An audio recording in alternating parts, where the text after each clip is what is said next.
कोणतेही युद्ध जिंकायचे असल्यास समोरच्या बाजूचे प्राबल्य आपण जाणून घेतो.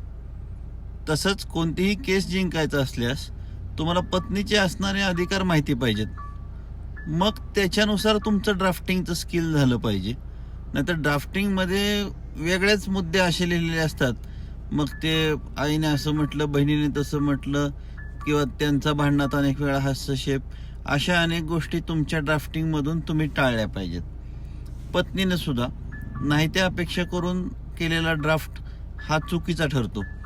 म्हणजे हे असं होतं की आपण चावडीवर बसलो आणि कोणीतरी बोलतंय म्हणून ड्राफ्ट बनवला. तर आपला ड्राफ्ट हा अतिशय स्वच्छ आणि सुंदर असला पाहिजे. म्हणजे टायपिंगमध्ये चुका नसतात ते वेगळं गोष्ट, परंतु स्वच्छ आणि सुंदर या अर्थाने की तुम्हाला आधी पहिल्यांदा पुढच्याचे अधिकार माहिती पाहिजेत आणि त्या अधिकारांचं सोडून तुमच्या अधिकारांचं कुठं उल्लंघन झालंय हे तुमच्या ड्राफ्टमध्ये असलं पाहिजे.